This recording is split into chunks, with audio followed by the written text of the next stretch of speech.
Gobierno de Navarra. Nafarroako gobernua.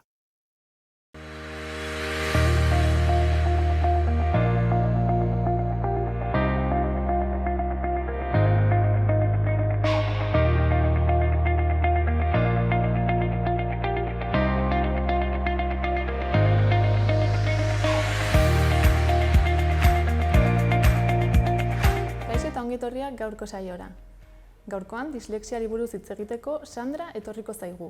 Ondoren, Etxabakoitz bizirik plataformako Xabirekin hitz egingo dugu eta bukatzeko Nafarroako pobreziaren aurkako sareko Gara etorriko da platora. Orain, has gaitezen betiko edukiekin. Gaurko komunikabidetako azalak ikusiko ditugu. Diario de Notiziasekin hasiko gara. Titularra, Osasun Sailak Erriberako beste 6 herritan neurri murriztaileak gogortu dituela da.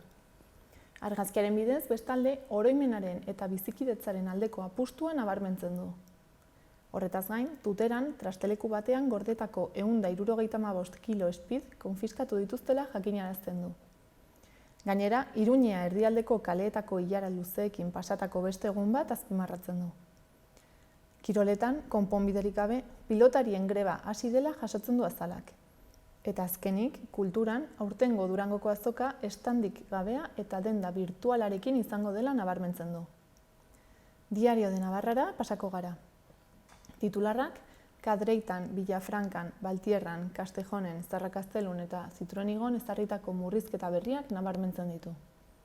Argazkiaren bidez, maskara seguru aldarrikatzen du, ez modakoa. Horretaz gain, gobernuak gaur Madrilen alarma egoera deklaratuko duela jakinarazten du. Baita Tuterako trasteleku batean 175,5 kilo speed aurkitu dituztela ere. Gai aldatuz, Europar Batasuneko funtsak lortzeko proiektuetaz ere mintzatzen da egunkari hau, Nafarroako ubidetik hasi eta Big Datara. Eta amaitzeko, Baikoko pilotariek greba gaur hasiko dutela nabarmentzen du. Gararekin jarraituko dugu. Titularrak dioenez, Nafarroak ez du bere hobekuntza lortzen eta hilak seinalatu egiten du. Argazkian, aurten ezberdina izango dela nabarmentzen du, Durangoko azokari erreferentzia eginez.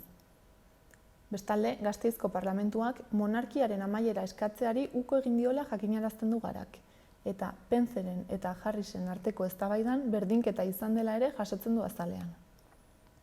Horretaz gain, Labek gizarte segurantzaren legea eta lan kode propioa proposatu dituela aipatzen du. Baita aldaketak eskatzen dituztela La Puebla de la Barcan erregistratutako tragediaren antzekoak saihesteko. Kiroletan, Aspeko pilotariak greban dauden bitartean ez dituztela Baikoren jaialdiak osatuko azpimarratzen du. Gaia aldatuz, hainbat indarkeriaren biktimen ahotsan Nafarroako ganberara iritsi dela jasotzen du Garak. Eta bukatzeko, Andoni aldekoa EITBko lehendakari egingo dutela jakinarazten du. Berria ikustera pasako gara.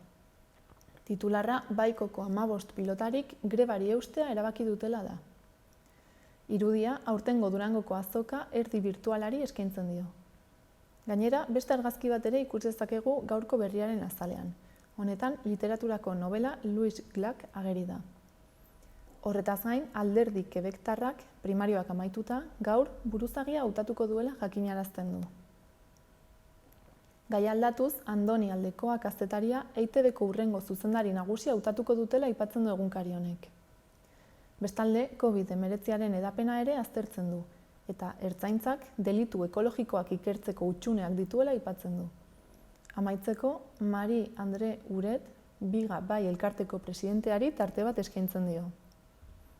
Euskal Herria irratiarekin bukatuko dugu. Albiste nagusia indarkeria ezberdinen 4 biktima enpatia eta eskubide eski aritu zirela da. Gainera, bizikideak PCR baten zain badaude, haurrak ez direla eskolara joan behar jakinarazten du. Eta azkenik, San Francisco ikastetxe publikoko familiek haurrek patioan maskara kendu ahal izatea eskatu dutela nabarmentzen du. Udalerrietako albisteekin jarraituko dugu. Atarrabian, bihar, un cuento medieval antzerkia egonen da 3 urtetik gorako haurrentzat. Kulturetxeko antzokian izanen da arratsaldeko 6etan, eta sarrerek 3 euroko prezioa dute. Eta bestalde, igandean, Pícaros, Pasos de la Política Española antzerkia egongo da kulturetxean arratsaldeko 7:30. Honetarako sarrerek 5 euro balioko dute txarteldegian eta 4 interneten. Antzezlan honetan gainera, kritika zorrotza egiten zaio Espainiako egungo politikari eta bertako jendeari, eduki barregarria duten pieza laburren bitartez. Iruñarekin bukatuko dugu. Udalak eta Nafarroako Unibertsitate Museoak arte egun bat Iruñerako sortu dute. Arte egun bat Iruñerako ekimenak hiriburuko biztanleei aukera emanen die asteazkenero Nafarroako Unibertsitateko Museoko erakusketak bisitatzeko doan ohiko ordutegian. Hau da, 12etatik 3etara goizez eta 5etatik 8etara arratsaldez. Hori da, erakunde artistikoak eta Iruñeko udalak sinatutako hitzarmenaren puntuetako bat. Baina, barne hartzen du baita ere, udalaren arte garaikidearen bildumakoa den Big Munizen obra baten lagapena, erakusgai paratzeko. Obra hori, datorren martxoaren 21 bitarte egonen da ikusgai. Arte egun bat Iruñean ekimenaz baliatzeko gonbidapenen erreserba Nafarroako Unibertsitateko Museoaren webgunearen bidez egin behar da, edo bestela aurrez aurre museoko txarteldegian bertan. Bisitariak Iruñean bizi direla egiaztatzeko nortasun agiri nazionala aurkeztu beharko da aldez aurretik, eta posta kodearen arabera eginen da. Iruñeko udalak 6.000 euro emanen ditu erakusketaren ekoizpen gastuetan laguntzeko, sinatutako hitzarmenaren baitan. Eta horretaz gain, beste akordio batzuk ere badira. Besteak beste, sormen artistikoko lantegiak Big Munizen obrari buruz eta museoko erakusketaren osagarri izanen diren hitzaldiak Ziudadelako Arma Aretoan. Azkenik, bi erakundeek edapen eta komunikaziorako ekimenak eginen dituzte elkarrekin, bai eta beste protokolo ekitaldi batzuk ere, erakusketaren eta antolatzen diren beste jardueren inguruan. Lankidetza hitzarmena sinatuta, Iruñeko udaleko kultura eta berdintasuneko alorrak eta Nafarroako Unibertsitateko Museoak interes komuna erakutsi dute hirian kalitatezko arte eta kultura jarduerak sortu eta sustatzeko. Eta hori egiten dute publikoari kultura eskuragarriago jarriz, herritarren partaidetza dinamizatuko duten jarduera publikoak programatu eta aldi berean arteetan sormenari laguntza emanda hezkuntza berrikuntza eta gizarte aldaketarako eragile gisa. Koronavirusa prebenitzeko gomendioak. Sarri garbitu eskuak urarekin eta saboiarekin.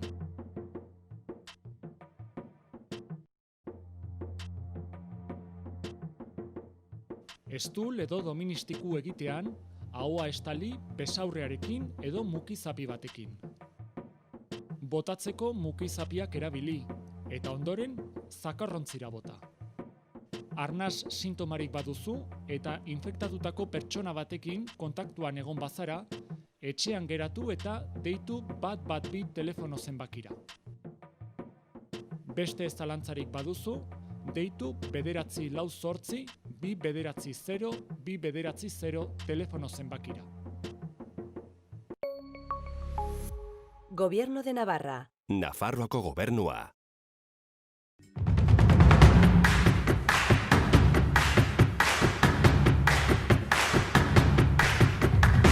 Nafarroako herri eta paisaiak ezagutu nahi dituzu? Bertako bizimodoa nola den ikusi nahi duzu? Hortarako zure programa da Herriz Herri. Zatoz gurekin eta 32 herrietan zehar ibiliko gara, Nafarroa ezagutuz eta deskubrituz. Zatoz!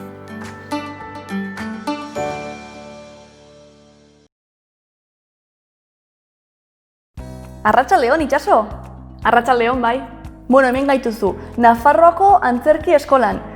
Zergatik ekarri gaituzu ona? Bueno, ni berez antzezlea naiz eta eskola honek ikusi ditu nire lehenengo hastapenak antzerki munduan.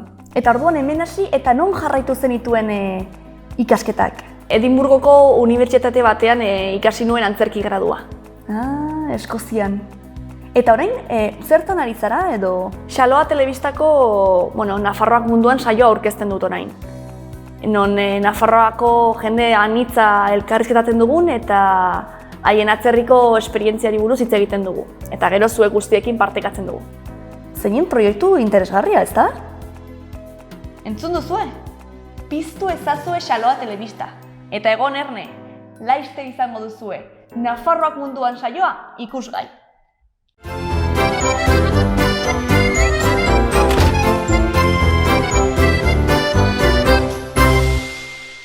Irria, umorea, hausnarketa, konplizitatea, jakin mina eta beste 1000 gauza partekatuko dizkigute aurten ere gurera, Euskal City saiora etortzera ausartu diren solaskide jatorrek. Gure gonbidatuek binaka elkar ezagutu, taldea osatu eta ederki pasatzeko aukera izango dute sari ederrak irabazteaz gain. Aniztasuna eta euskararen alde, aurten ere Euskal City saioan izango gaituzue ostegunero Xaloa telebistan.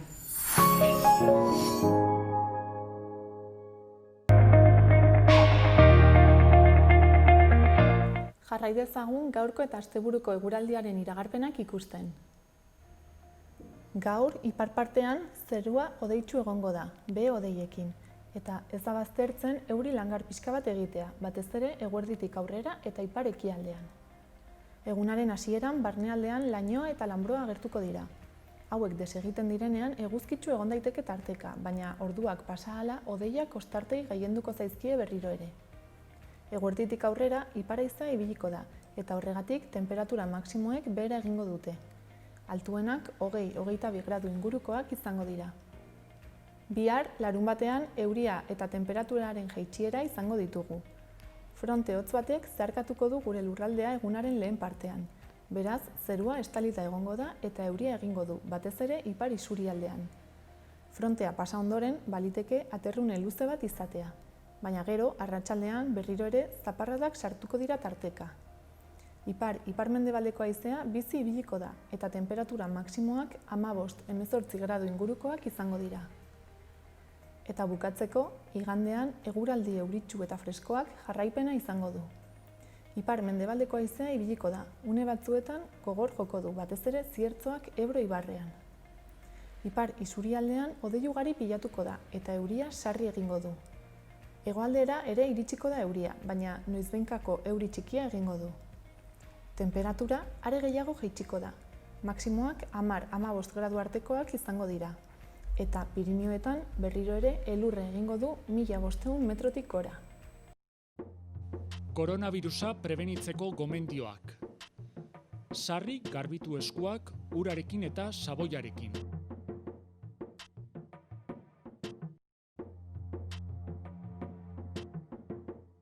Estul edo doministiku egitean, ahoa estali besaurrearekin edo mukizapi batekin. Botatzeko mukizapiak erabili, eta ondoren zakarrontzira bota. Arnas sintomarik baduzu eta infektatutako pertsona batekin kontaktuan egon bazara, etxean geratu eta deitu 112 telefono zenbakira. Beste zalantzarik baduzu, deitu 948 290 290 telefono zenbakira. Gobierno de Navarra. Nafarroako gobernua.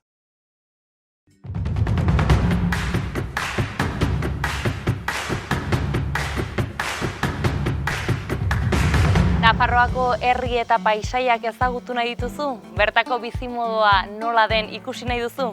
Hortarako zure programa da Herriz Herri. Zatoz gurekin eta 32 herrietan zehar ibiliko gara, Nafarroa ezagutuz eta deskubrituz.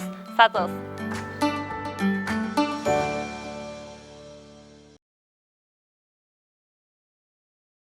Arratsaldeon itxaso! Arratsaldeon bai. Bueno, hemen gaituzu, Nafarroako antzerki eskolan.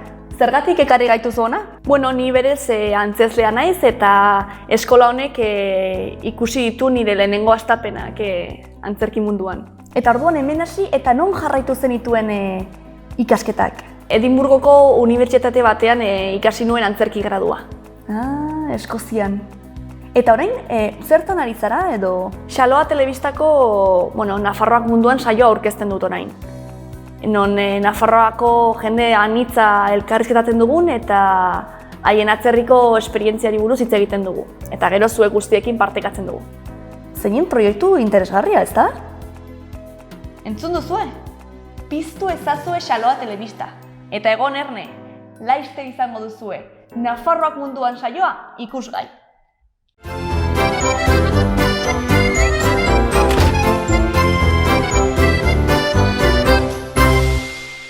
Irria, umorea, hausnarketa, konplizitatea, jakin mina eta beste 1000 gauza partekatuko dizkigute aurten ere gurera, Euskal City saiora etortzera ausartu diren solaskide jatorrek. Gure gonbidatuek binaka elkar ezagutu, taldea osatu eta ederki pasatzeko aukera izango dute sari ederrak irabazteaz gain. Aniztasuna eta euskararen alde, aurten ere Euskal City saioan izango gaituzue ostegunero Xaloa telebistan. Goazen orain gaurko efemeridekin.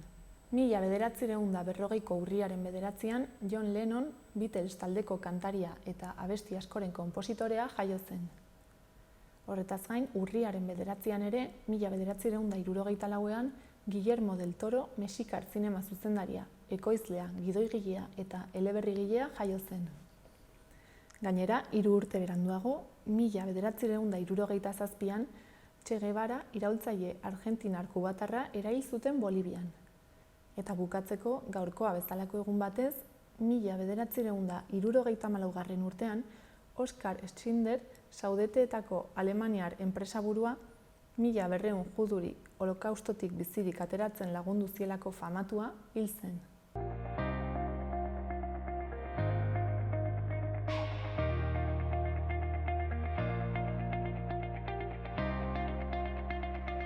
Orain Sandra dugu hemen gurekin platoan, bera pixka bat dislexiari buruz hitz egitera etorri da. Kaixo, Sandra. Kaixo, mila esker aukera honengatik.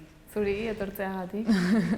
Zer aldi guztu kontatu pixka bat dislexiaren inguruan, ez? Agian pixka ez ezaguna den gauza bat da. Bai, bueno, egia da, geroz eta gehiago hitz egiten ari dela dislexianen inguruan, eta gaur egun ikaskuntza zailtasun hau geroz eta ezaguna bilakatzen ari dela. Egia da, oraindik lan asko egin behar dugula hau gehiago ikustarazteko, eta horregatik bat herri naizela pixkatona hitz egitera. Ni psikologa naiz eta lan egiten dut Nahikari psikohezkuntza zentru batean. Disnabarra jarri zen nirekin kontaktuan elkarrizketa aurrera eramateko, ezagutzen ez dutenentzat Disnabarra Nafarroako elkartea da eta dislexia daukaten haur eta familiekin lan egiten dute. Eta horregatik pixkat hau da elkarrizketa honen helburua, ez? Ikaskuntza zailtasun hau ikustaraztea. Eta berez, zer da dislexia? Bueno, definizio asko egon dira dislexianen inguruan, ez? Esan bezala, ikaskuntza zailtasun bat da, eta zailtasun hauek batez ere irakurketa eta idazketa gaitasunetan ikusten dira. Hala ere, guretzako dislexia ez da zailtasun bat, saiatzen gara gehiago ulertzen nora garun antolaketa desberdin bat, ez? Eta orduan, garun antolaketa desberdin hau hizkuntza arloan, zailtasun batzuk eragiten ditula eta horregatik estrategia desberdinak bilatu behar dira egoera horiei aurre egiteko. Eta badakizu gutxi gorabehera zenbat pertsonei eragiten diren honek? Bai, munduko osasun erakundeak esan zuen Espainian 100% eragiten diola. Hau da, ikasle gela normal batean, 25 ikasleko 2 haur izango dituzte dislexia seguruenik Espainian. Nola jakiten da, nola detektatzen da ez, haur batek dislexia duela? Egokiena izango zen, asko irakasleek konturatzea askotan irakurketa ez dela besteen erritmora hartzen edo letretan errotazio bat ematen dela, baina gehienetan gure esperientzak erakutsi digu gurasoek direla askotan konturatzen direna zerbait ez duala ongi, ez? Ikusten dute irakurketa asterakoan zerbait ez duala aurrera beste aurreak bezala. Orduan izaten da kontaktuan jartzen direnean. Eta nola dakizu ez, ea dislexia den, ala besterik gabe bagian pixka bat gehiago kostatzen zaiola eta gero harrapatuko duela? Horretarako gaur egun daude test desberdinak, ikastolan orientatzaileek pasa egiten dietenak, eta orduan hauen bitartez ateratzen diren puntuazioek adierazten dute zailtasun horiek dislexia den edo zu bezala bakarrik zailtasunak direla. Hala ere, gu lan egiten dugu baita ere oraindik diagnostiko hori ez daukaten aurrekin, zeren egia da diagnostikoa zehazten digula zailtasun hauek, baina guretzako garrantzitsua da ikustea non daukaten maila eta laguntzea aurrera joaten, ez? Eta agian ez dago diagnostiko bat, baina zailtasun batzuk nabariak baldin badira, berdin lagundu behar zaiela uste dugu. Eta nola laguntzen zaie? Zer egin behar da aurre hauei laguntzeko? Badaude modu desberdinak, ez? Guk adibidez, gure zentruan aurrera ematen ditugunak dira psikohezkuntza tailerrak. Tailer hauetan guk batez ere lan egiten dugu irakurketa eta idazketa gaitasunak, estrategia desberdinak ematen diegu beraien zailtasunetan, Baita ere, ikusten dugu ze beste arlotan zailtasunak erakusten dituzten, eta orduan arretan edo memorian laguntza behar baldin badute baita ere laguntzen diegu, eta baita ere oso garrantzitsua iruditzen zaigu arlo emozionala. Zeren azken batean hauek beti egon dira ikastolan ulertu gabe zer gertatzen zaien, zergaitik nik ez dut irakurtzen besteek bezala, edo zergaitik ez dut ulertzen problema hau, eta askotan esaten digutera tuntunak diren, ez? Tuntuna naiz, ala zergatik gertatzen zait hau. Orduan guk baita ere arlo emozionalari garrantzi asko ematen diegu. Eta orduan hori balantzen dugu batez ere hori. Gero esan bezala, Disnabarra nola lantzen du, laguntza ematen die bai familiei, bai aurrei, adibidez ematen dituzte txarla desberdinak, badaukate baita ere tailerrak, ingeleseko tailerrak bezala, eta nire asko gustatzen zait, zeren hurbiltzen dira ikastola zentroetara eta ematen dute informazioa honen inguruan eta hori dena, ez? Orduan, pixkat dena, orokortu behar dugu eta denan lagundu. Horren garrantzitsua izango litzateke, agian ez, irakasle guztiek honen inguruan formakuntza bat edo jakintza minimo bat izatea. Bai, hori dudarik gabe. Nik uste dut egia dela gero eta gehiago jakiten ari da dislexianen inguruan, eta gaur egun uste dugu lan gehien egin behar den arloan ez da detekzioan, zeren egia da, oraindik gehiago detektatu beharko zela, baina ja hori lortzen ari dela. Guretzako garrantzia eta behin diagnostikoa dagonean zer egin. Uste dugu hor dagoela hutsune handi bat, ez? Diagnostikoa dago eta orain zer. Ze egokitzapen, ze pauso eman behar ditugun haur hauei laguntzeko. Horregatik bai uste dugu gaur egun hezkuntza sisteman hor dagoela hutsune nahiko nabarmen bat haur hauekin. Eta hor gehiago landu beharko zela. Eta haur hauek, esan nahi dut, dislexiak betirako egongo da hor, ala nolabait, ez dakit nola esan, nola buelta eman daiteke ez dakit. Dislexia, azken batean, famatu asko daude, rekonozitu duten dislexia daukatenak, eta beraiek adierazten duten bezala, eta pertsonal duek adierazten duten bezala, dislexia modu batean beti gelditzen da gurekin. Baina zer urtzen dugu estrategia desberdinak bilatzea eta erabiltzea zailtasun hauei aurre egiteko. Hor dago gakoa, ez? Adibidez, agian ortografian beti izango dituta akats batzuk, baina bilatu ditut estrategia desberdin bat testu ulermenak ondo egiteko. Orduan, hor dago gauza, ez? Lan egin behar da estrategia horietan. Horregatik errepikatzen dut hainbeste zeren hor dago gakoa. Estrategia desberdinak bilatu, aurra hauei laguntzeko daukaten zaitasunekin. Orduan norbaitek ez, eman behar dizkie estrategia hauek, ematen ez da zaizkia agian? Bai, egia da, baita ere ikusi dugula, gaitasun handia daukatela horrek, eta beraiek ere bilatzen dutela estrategia asko. Hartuan agian haien kabuz ere lortzakete. Haien kabuz ere askotan lortzen dituzte estrategia desberdinak ateratzea, eta pasada bat da hori ikustea, baina egia da, batzutan testuentzat edo gauza zehatzetarako eta hor bai ikusten dela nabarmen zailtasun hauek bai behar dutela profesionalek, irakasleek, familiek estrategia desberdinak eskaintzea, egoera hori aurre egiteko bai. Eta gero, bestalde, atzo urriaren 8 izan zen, eta eskaera bat ez, duzue hor eskatzeko urriaren 8 bihurtu dadin dislexiaren nazioarteko eguna. Hori da, gure helburu nagusia da kontzientziatzea, ez? Dislexiaz kontzientziatzea, ikustaraztea, ikaskuntza zailtasun hau, zeren, esan bezala orain gehiago diagnostikatu egin da, baina duela oso gutxi arte itzalean egon da, ez? Eta orduan, hezkuntza sistema inklusiboagoa bilakatzea eta dislexia daukaten haurrek bere lekua eta bere gauzak hori izatea. Orduan garrantzitsua da egun bat rekonozitzea horretarako? Guretzako uste dugu, ez guretzako, familietako, aurrentzako, ez, adibidez, beste egunean, egon ginen lan bat egiten, titula zen dislexia daukat eta zer. Eta gure aurrek idazten ziguten esaldi desberdinak, ez? Dislexia daukat eta zer, zu bezala idatzi dezaket, zu bezala mat egin dezaket, eta orduan mutil bati galdetu nion, non jarriko dugu hau bukatzen dugunean, ez? Eta bera esan zidan, batek esan zidan paretan, eta mutil hauek esan zidan lehioan baina kanpora begira. Eta orduan esan nion kanpora begira, ez dugu guk ikusiko. Eta bera esan zidan, eskenik argi daukat gauza guztiak egin ditzak, edala uste dut kanpokoak direla oraindik konturatu behar direnak. Orduan baditugu aurre iritziak, gaizki pentsatzen dugu honen inguruan ezagutu gabe? Bai, aurre iritzi askorekin topatu gara, askotan, ez du aurrera ateratzen alferra delako, ez?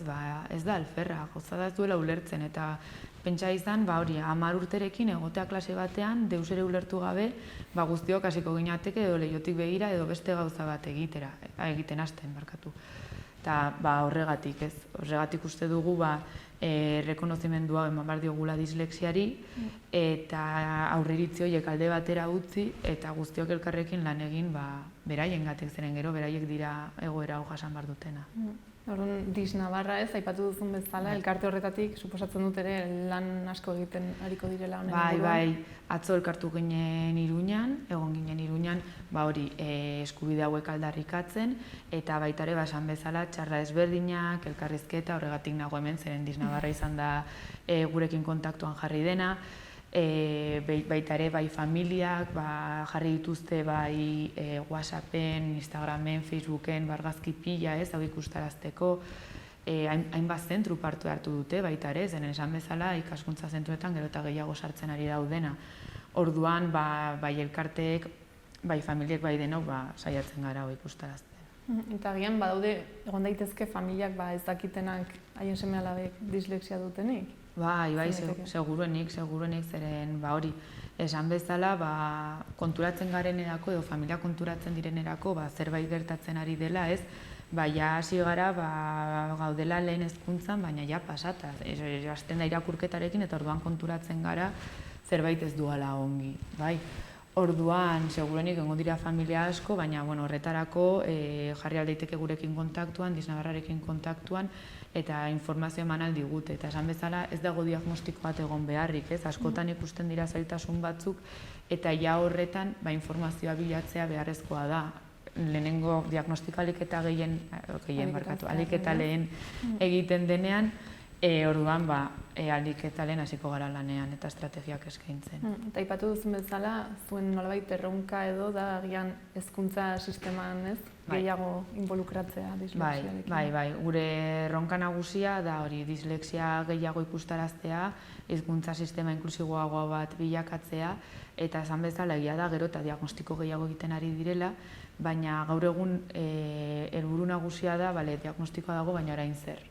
Hor dago gauza, zeren egia da 2006 urtean dislexia sartu zuten laguntza, nola esaten da euskeraz, ikaskuntza laguntza behar duten arloan, baina oraindik dago hutsune hori, ze egokitzapen, leku askotan ez dakite ze egokitzapen egin behar diren aurra hauekin, ze pausu, eta horrelako gauzak, eta askotan topatu gara, batzutan pentsatzen dutela egokitzapena laguntza bat dela, baina da laguntza bat beharrezkoa daukatelako, beharrezkoa dutelako. Orduan urriaren 8 nazioarteko egun bezala errekonozitzea izango litzateke pixkat ere pauso bat. Hori da, pauso handi bat, hauen beharrak ikustarazteko. Ez dakit orain bukatzeko, zerbait gelditu izan zaigun, ez duguna esan, dislexiaren inguruan, eta aipatzea beharrezkoa dela, eta mezuren bat bidaltzea gustatuko litzaizuken? Ez zaitu orain ezer bururatzen egia da, baina pixkat esan duguna, dislexia daukaten aurrak guk bezalako gauza guztiak egin aldituztela, gauza bakarra da laguntza pixkat gehiago behar dutela arlo batzuetan besteetan baino, baina guk bezala baita ere behar dugu laguntza gehiago arlo batzuetan besteetan baino.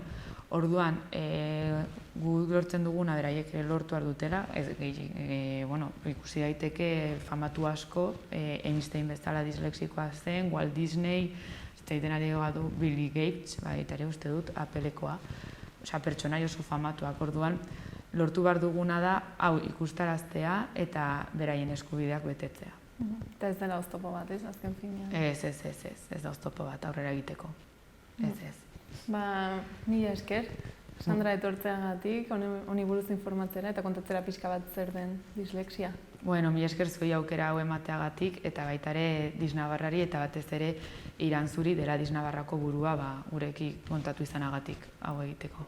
Mila esker eta hurrengora arte. Agur, mila esker. Koronavirusa prebenitzeko gomendioak. Sarri garbitu eskuak urarekin eta saboiarekin.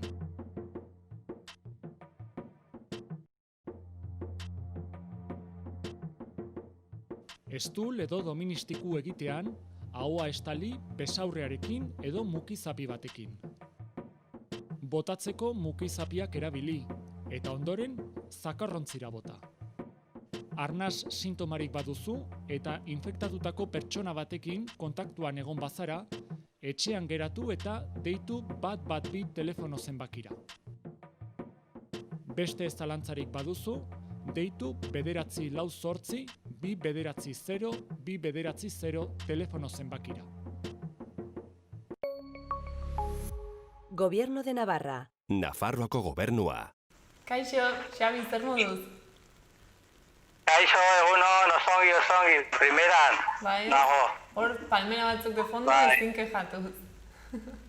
Bai, hemen Kariben. Eta bueno, eta suposatzen dut ere, pozik egongo zarela ez, Txabako izen baratzeak, hiri baratzak izango dituzuelako. Bai, izan da lan bat, badakizu, izango da, Iruñako 7. auzoa, hori, hiri baratza lortzen dela, ez? Hori hasi zen aurreko legislaturan, hori sinatu zen el Pacto de Milán deitzen dela eta hori, eta promozionatzen ditu gauz batzuk, eta gauz horiek artean promozionatzen ditu hiri baratzeak eta hori, jendea bere titula, bere letxuga, bere hori landatzeko. Hori da ideia, orduan, poliki hirietan, munduko hirietan, zabaltzen ari da Milango paktua. Eta zuek Txabako Eta hori, egon gara lan egiten 2 urte eta erdin zehar, eta laizter aurten, urtea bukatu baino leheno, argi ikusiko du proiektu hau. Beste hutsetan bezala, ez? Eta badakizu zenbat baratza ipiniko dituzten?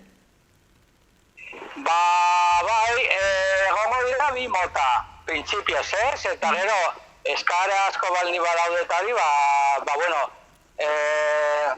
landa badago, udaletxeko landa. Orduan, gutxeko labera, 40 pixka gutxiago inguru individualak, ez? Eta beste batzuk, gutxiago 8 baten hori kolektiboak, ez? Eta hori izango dira, herri kolektiboetako. Orduan, hori, kolektiboak aurkeztu behar dute proiektu bat, zer egingo duten, nola lanko duten, hori, eziketa eta hori. Gure kasuan, nik eta bizikoa naiz, eta nola lan egingo dugu gazte eta horrekin proiektu hori, aurkeztu beharko dugu proiektu bat urrengo jabetean, ez? Eta gero, pertsonentzako, individualak eta hori, irekita dago baita ere EPEA, azaroaren 6 arte, eskaera individualak egiteko.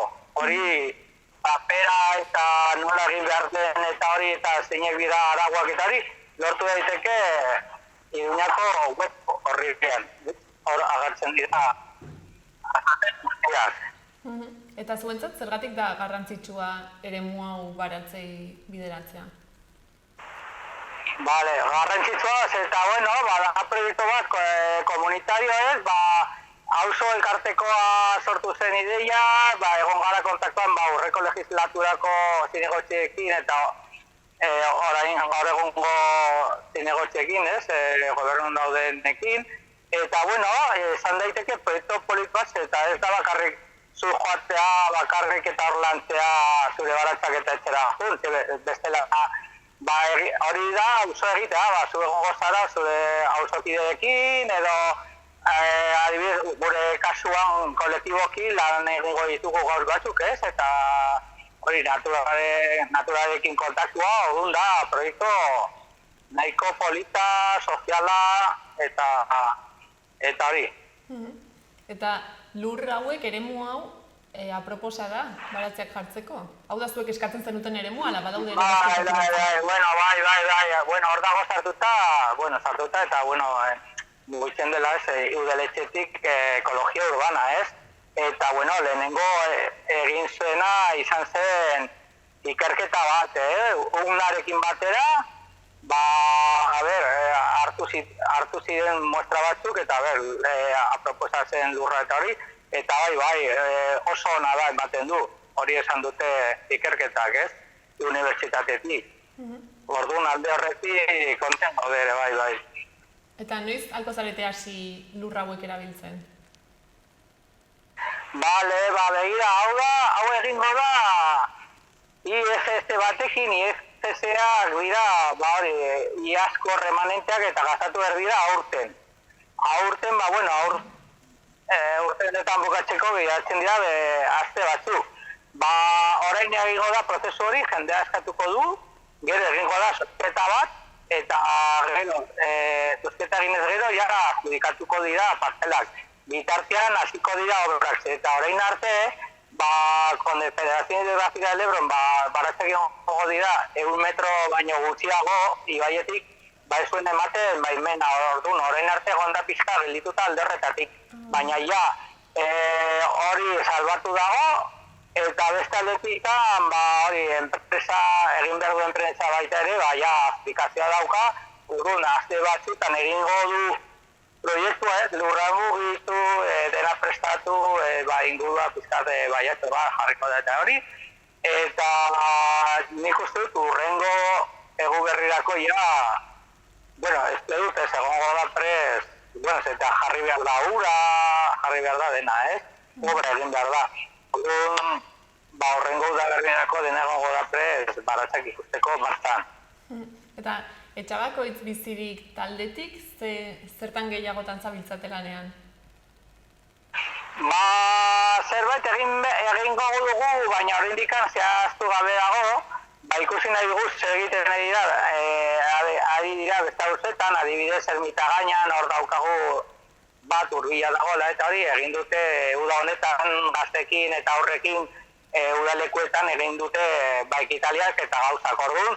Joango gara ikusten, hitz egingo dugu ez dakit beste erakundekin, egin dezakegu adibidez elkartuta jubilatuen etxerekin, orduan, dena dago zehaztu gabe, baina, egingo dugu zerbait polita. Gazteak eta aurrak nahi badute, noski. Saiatuko gara motibatzen. Nahiko dute, ez? Hala ez?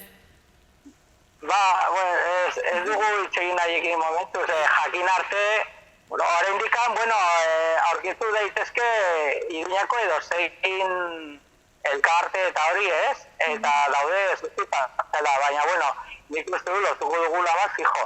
Eta hori jakinez gero mugituko dugu bestea.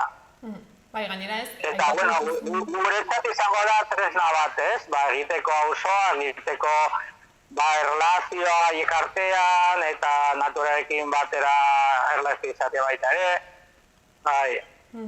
Gainera, aipatu duzu ez oraindik egin behar diren obrek iraun bitartean hori ere denbora izango duzue, antolatzeko eta gazteak konbentzitzeko. Bai.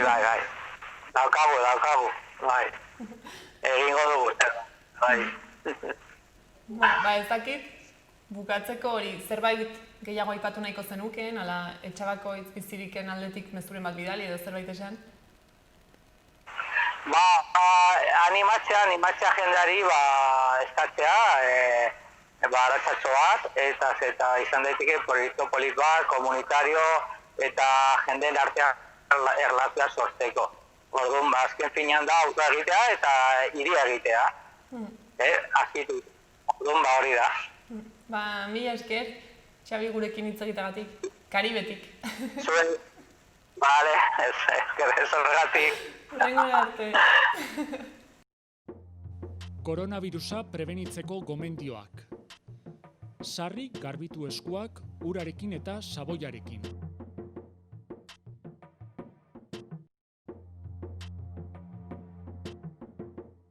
Estul edo doministiku egitean, ahoa estali besaurrearekin edo mukizapi batekin. Botatzeko mukizapiak erabili, eta ondoren zakarrontzira bota. Arnas sintomarik baduzu eta infektatutako pertsona batekin kontaktuan egon bazara, etxean geratu eta deitu 112 telefono zenbakira. Beste zalantzarik baduzu, deitu 948 290 290 telefono zenbakira. Gobierno de Navarra. Nafarroako gobernua. Nafarroako pobreziaren aurkako saretik Gara González etorri da platora. Kaixo, Gara? Kaixo, bai, eskerrik asko gonbidatzeagatik. Zuri etortzeagatik. Zer moduz? Ondo, lan beti bezala. Ez da, gainera zuek urrian antolatzen duzue pobreziaren aurkako hilabetea? Bai, urria da gure hilabete zaiena eta baita divertigarriena, hori egia esan, zeren jendearekin egon gaitezke eta hori privilegio bat da, baina bai lan beti. Ja, urteak dira ez, hilabete osoko programazioa antolatzen duzuela, eta urten suposatzen dut zailtasun gehiago izango zenituztela. Bai, hau da 3. urtea eta egia esan zaiena. Azkenean gu beti egiten genuen formazioak eta presentzialki, eta aurten dena pasatu dugu online egitera. Pasaden urtean hasi ginen nolabaiteko beste sentsibilizazio ekitaldiak egiten, jende poblazio orokorrari bideratutak, eta aurten online pasatu dugu, eta badakigu online ez da denentzat aksesiblea, edo ez dago denen eskutara online egitea gauzak, baina tokatu zaiguna da, eta horrekin egon gara. Hala ere zerbait egin nahi zenuten, ez? Hori argi eta... Bai, argi geneukan, hori ez genuela pasatu nahi gure hilabetea, sentsibilizazio momentu importantea da gurentzat, baita politikoki gure beharrak, gureak edo lan egiten dugun pertsonen beharrak kaleratzeko eta argi usteko pertsona guztiei edo soziedade guztiari egoera larriak daudela gure inguruan. Nafarroan badaudela pertsona asko sufritzen, eta kontutan izan behar ditugula, azken finean guztiak gara nafartarrak eta guztiak elkarrekin superatu dizakegu egoera horiek. Eta suposatzen dut ere, martxotik hona egoera oraindik okerragoa izango dela, jende gehiago egongo da pobrezian? Bai, hori esan lehen hitz egiten geuden kanpoan, ez daukagu datu zehatzak, datuak beti azkenean berandu ematen dizkigute, eta ez daukagu irudi edo fotografia bat datuekin, baina badakigu ezagutzen dugu egoera hau asko larritu du familia askoren egoera. Lan prekarioak izan dira lehen galdu diren lanak. Beraz, gu lan egiten dugun poblazioa lan prekarioetan zeuden. Haia galdu dute lanak, erteak nahiko zaila izan dira familia askorentzat.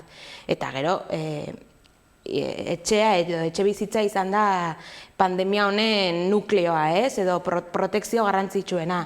Eta gu ezagutzen dugu jende pila ez daukala etxerik edo badaukala etxea, baina etxe berean bizi direla 4-5 familia, eta, klaro, logela batean sartuta 3 hilabetetan oso larria izan da egoera asko. Badakigu egoera oso larria dela askorentzat, baina ez daukagu datu zehatzak. Eta horrekin borrokan gaude ez, eta horren kontra, eta beti administrazioari eskatzen kontutan izatea ez, pertsona horiek.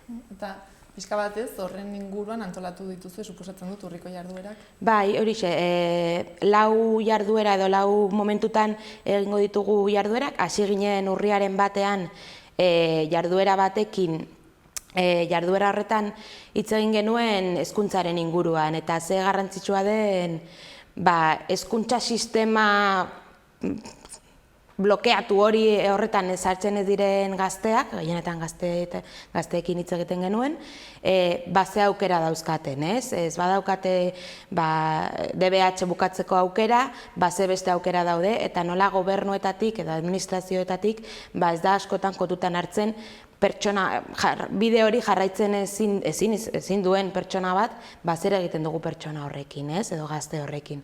Horren inguruan egon ginen hitz egiten, urrengo astean, 14 eta 15ean, bitan zatitu dugu bestela luzeegia zen web bidez egiteko, badaukagu beste ekitaldi bat, 14ean arratsaldean etorriko dira, etorri ez, online konektatuko dira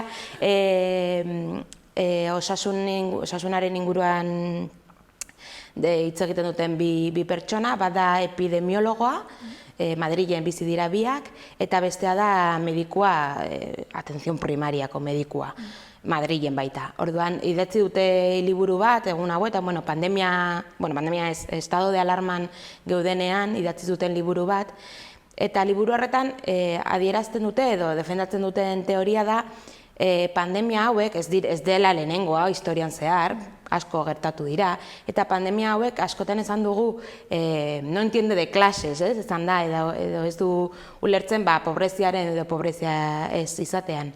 Baina bai, errealitatea da, Birusa ez duela egia da, ez du selekzionatzen nor dago pobrezian eta nor ez, baina hoien konsekuentziak bai afektatzen dute pobrezia egoeran dagoen pertsona bati edo pobrezia egoeran ez izatea, ez? Badakigu rekurso gehiago dauzkala osasun zentro hobeago batera iristeko edo ordaintzeko dirua daukan pertsona bat eta ez hainbeste dirua ez daukana, ez? Orduan, hori da defendatzen duten tesia eta horren inguruan hitz egingo digute. Eta gero 15ean egingo duguna da Agora de experiencias esaten da erderaz, sarean lan egiten duten entitate ezberdinak, nola egin duten lan egoera honetan, ez? Azkenean, esan da, askotan mundua gelditu da, ez, gizarte lanean gauden pertsonak, ez gara gelditu, azkenean. Claro, dauzkagun zerbitzuak ezin dira gelditu, atenditu behar dugu pertsonak, eta esperientzia hori kontatuko digute 15ean. Baita hori, pixka bat ikusteko nola ezin gara gelditu gure lanan, ez, eta gure borrokan. Orduan, horretan 5 edo 6 uste dute elkarte kontatuko digute haien esperientzia eta nola bir sortu dituzte haien programak. Gero, 21ean badaukagu beste ekitaldi bat, hau da ja pixka bat teknikoagoa, ez da erakargarria, baina bai da gobernuetatik eta Europa mailan badago Agenda 2030 esan dutena, eta badauzka objektibo batzuk, helburu batzuk, eta helburuen horien inguruan hitz egingo dugu. Etorriko dira Nafarroako gobernuko representante batzuk, kontatzera zer diren helburu horiek eta zer suposatzen duten poblazioarentzat, eta orduan horren inguruan egongo gara hizketan. Eta bukatuko dugu hilabetea 28an zineforum batekin. Hoixe, ideia da, Nafarroako liburutegiekin elkarlanean egon gara, haiek publikatuko dute haien webgunean karnetarekin sartu daiteke, kontraseina habitualarekin, normalarekin, eta ikusi daiteke pelikula, da amateurs pelikula, orduan bakoitza bere etxean ikusiko du bere pelikula, eta gero 8etan uste dut, 7etan, elkartuko gara Zoom erramienta digitalaren bidez, eta egongo gara hitz egiten pelikularen inguruan, eta pelikulan, inmigrazioaren inguruan, dira gazte batzuk, lehenengo generazioko inmigrazioak dira batzuk, baina beste batzuk dira bigarren generaziokoak, hau da, haien gurasoak inmigratu zuten, eta pelikulan ikusten da oso argi ze konflikto dauzkaten kulturalak, gehien bat.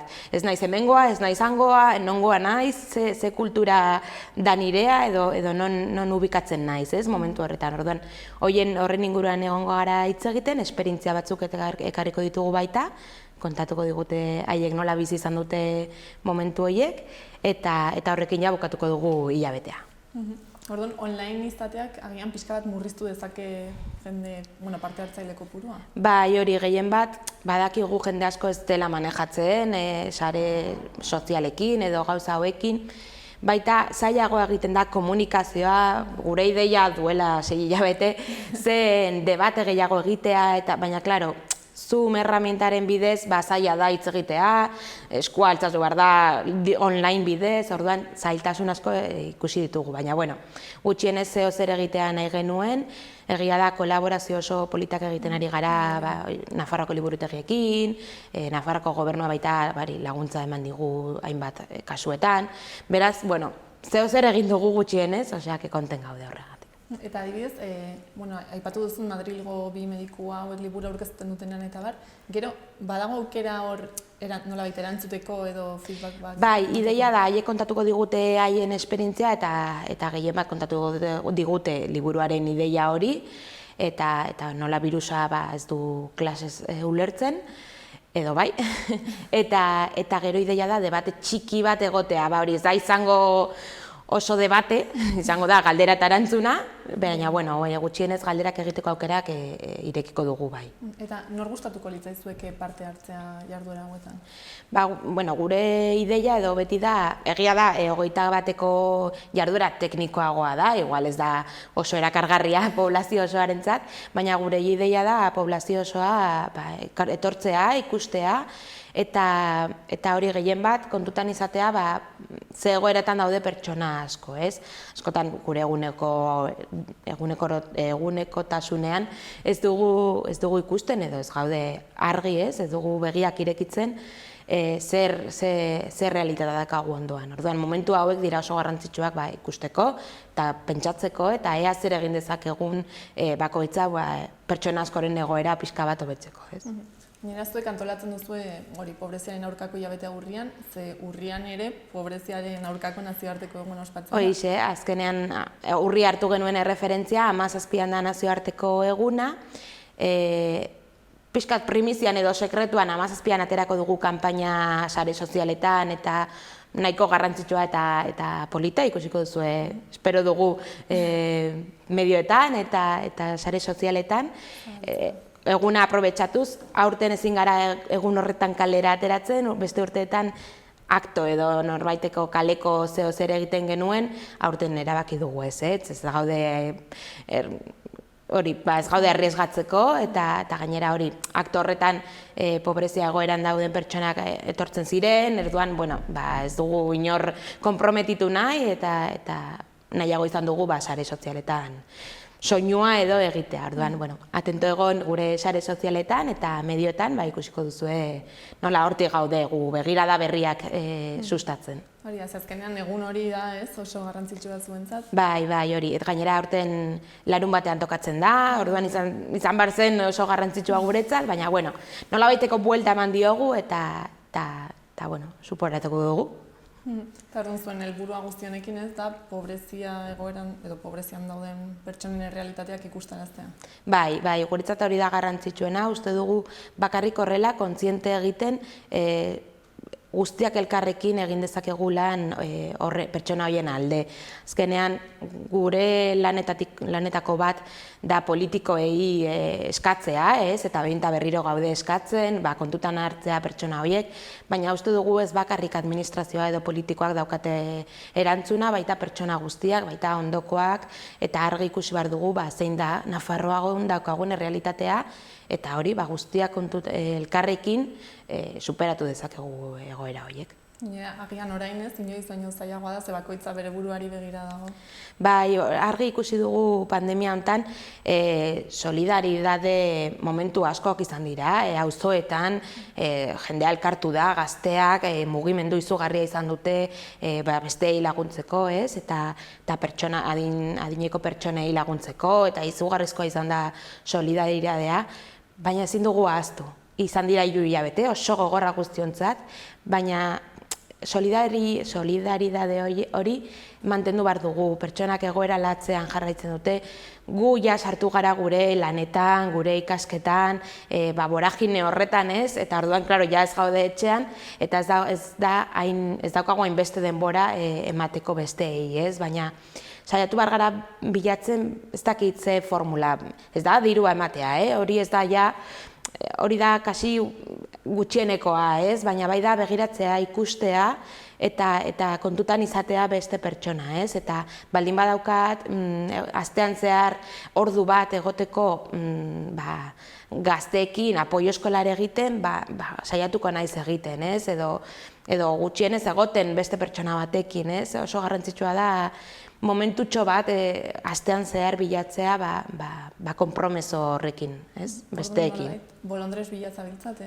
Bai, hori, eske edozein laguntza etorriko da ondo gure elkarteetan, hori, izan daiteke bolondrez izatea, baina izan daiteke sare sozialetatik norbaiten errealitatea helaraztea, ez? Eta pertsona guztiak kontutan izatea, nire bezinari hau gertatzen ari zaio eta oso egoera larrian dago.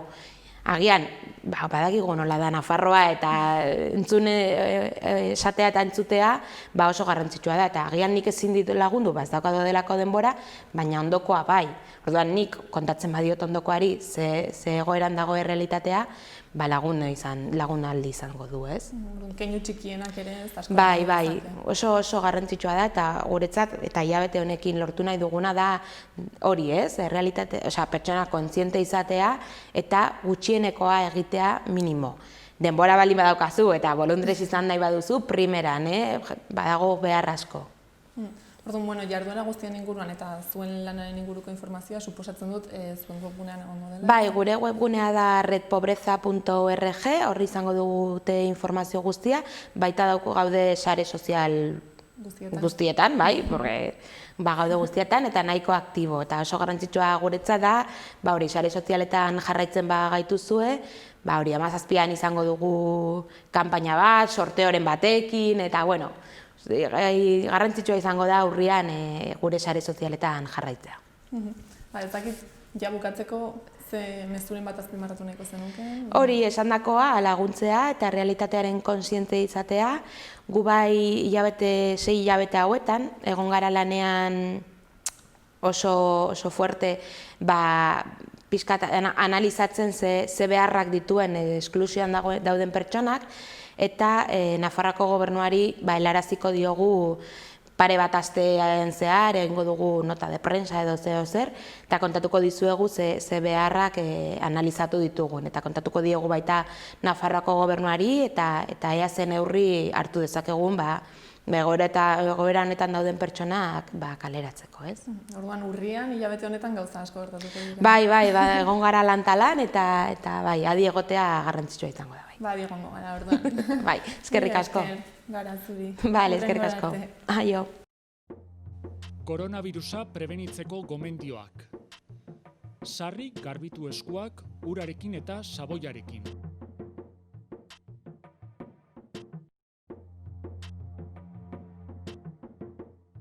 Estul edo doministiku egitean, ahoa estali besaurrearekin edo mukizapi batekin.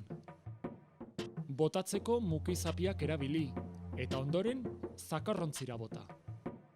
Arnas sintomarik baduzu eta infektatutako pertsona batekin kontaktuan egon bazara, etxean geratu eta deitu 112 telefono zenbakira. Beste ez zalantzarik baduzu, deitu 948 290 290 telefono zenbakira. Gobierno de Navarra. Nafarroako gobernua.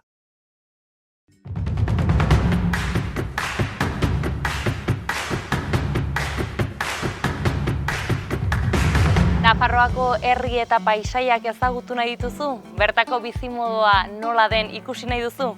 Hortarako zure programa da Herriz Herri. Zatoz gurekin eta 32 herrietan zehar ibiliko gara, Nafarroa ezagutuz eta deskurrituz. Zatoz!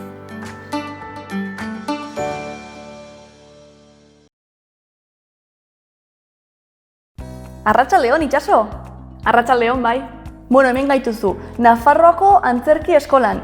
Zergatik ekarri gaituzu ona? Bueno, ni berez antzezlea naiz eta eskola honek ikusi ditu nire lehenengo hastapenak antzerki munduan. Eta orduan hemen hasi eta non jarraitu zenituen ikasketak? Edinburgoko unibertsitate batean ikasi nuen antzerki gradua. Eskozian. Eta orain, zertan ari zara edo? Xaloa telebistako, Nafarroak munduan saioa aurkezten dut orain. Non Nafarroako jende anitza elkarrizketatzen dugun eta haien atzerriko esperientziari buruz hitz egiten dugu. Eta gero zuek guztiekin partekatzen dugu. Zeinen proiektu interesgarria, ezta? Entzun duzue? Piztu ezazue Xaloa telebista. Eta egon erne, laiste izango duzue. Nafarroak munduan saioa ikusgai.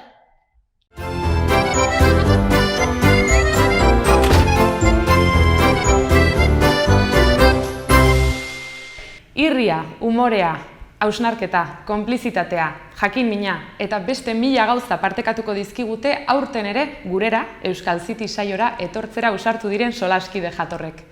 Gure gonbidatuek binaka elkar ezagutu, taldea osatu eta ederki pasatzeko aukera izango dute sari ederrak irabazteaz gain. Aniztasuna eta euskararen alde, aurten ere Euskal City saioan izango gaituzue ostegunero Xaloa telebista. Jarraitu dezagun asteburuko agenda errepasatzen. Gaur hasi eta astelehenera arte tokiko produktuaren astea ospatzen ari da Gaztelu plazan, bertako artisau eta ekoizleekin. Gaur, gainera, 8etan, La Pamplonesaren kontzertua egonen da Gaiarren 4 euroko sarrerarekin. Bertan, musika eta hitzan hasiko dira, La Pamplonesarekin batera 5 nafar poeta izanen baitira. Horretaz gain, gaur eta bihar iruñarrok gauak egingo dira. Gaur koma taldea arituko da 9:00 Navarrarenan eta sarrerek 23 euro balio dute. Eta bihar Eldrogaz arituko da 8:30 eta kasu honetan sarrerek 25 euroko prezioa dute. Bihar ere Maitane Perez ipuin kontalariak udako ipuinak patriketan ahozko narrazioko saioa eskainiko du euskaraz goizeko 12:00 Sanduzelaiko Zibiboxean. Saio honetarako sarrera librea da, baina aldez aurretik izena eman behar da webgunean edo edozein Zibiboxetan, eta saioa 3 edo 4 urtetik gorako aurrei zuzenduta dago. Larunbatarekin jarraituz, Zurginaren ipuina antzezlana egongo da Iturramako Zibiboxean arratsaldeko 6:00, eta sarrerak 3 euroan eskura daitezke Iruñeko udalaren webgunean. Egun eta ordu berean, bihar arratsaldeko 6:00, Berriozargo entzunaretoan aurrentzako etxerik txikien euskarazko antzerkia egongo da 3 euroko sarrerarekin. Gainera, bihar, ipuinako ipuin jardunaldien 3. saioa egingo da arratsaldeko 6:30 geltokin. Euria ari duenean ipuinaren kontaketa izango da, Leire Salaberria idazle eta ilustratzailearekin eta Ene kantakeko Enekorekin, kontalari gonbidatu gisa. Larunbatarekin bukatzeko, Kukai dantza taldeak ikuskizuna eskainiko du Nafarroako Unibertsitateko Museoan 7:30 eta 16 euroko sarreraren truk. Igandean, goizeko 10:30 Irantzuko monastegian, Baso magikoa antzerki errepresentazio mitologikoa izanen da 7 euro ordainduta. Bukatzeko, hurrengo astean Berriobeitin euskara zikloa egingo dute. Asteartean adibidez, urriaren 13an, arratsaldeko 5:00 kaleko jolas dinamizatuak egingo dituzte Artikaberriko plazan. Jarduera 6 urtetik gorako haurrentzat izango da eta ezinbestekoa da lehenagotik izen ematea. Izen emate hori gauzatzeko, gaur izango da azken eguna 012 telefonoaren bidez. Urriaren 15ean, ostegunean, Berriogoitiko frontoian, arratsaldeko 5:00 eta 6 urtetik gorakoentzako kaleko jolas dinamizatuen beste saio bat eginen da. Eta saio honetan izen emateko epea, gaurtik urriaren 14 bitarte egonen da zabalik, beti ere 012 telefonoan. Gainera, gazteentzako DJ ikastaroa ere izanen da urriaren 17an, larunbata, goizeko 11:00 ordu batetara Artikaberriko Artigune bat aretoan. Makala DJ-ren eskutik musika sortu, nahastu eta zabaltzeko aplikazioak erabiltzen ikasteko aukera izanen da. Eta honetan apuntatzeko, gaurtik urriaren 15era bitarte deitu beharko da 012ra. Beno ba, gaurkoz hau izan da guztia. Orain, bukatzeko musika on saioarekin utziko zaituztegu. Mila esker hor egoteagatik eta asteburu ona pasa.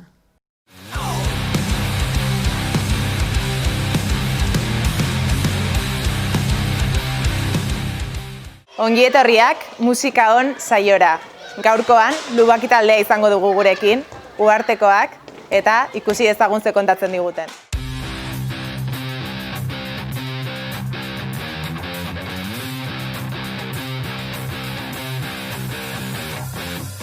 Haupa, kaixo, Markel naiz, Markel Barazi Etxeberria, uharteko naiz, 30 ditut eta Lubakin jotzen dut gitarra eta ahotsa. Haupa, kaixo, Esteve Telleria naiz, Atarrabiakoa, 24 urte ditut eta gitarra jotzen dut Lubakin. Kaixo, ni Adrian Beltzunegi naiz, 25 urte ditut, Iruñekoa eta basua jotzen dut. Kaixo, ni Peio Iturria naiz, Lubakin bateria jotzen dut, 31 urte ditut eta uhartekoa naiz.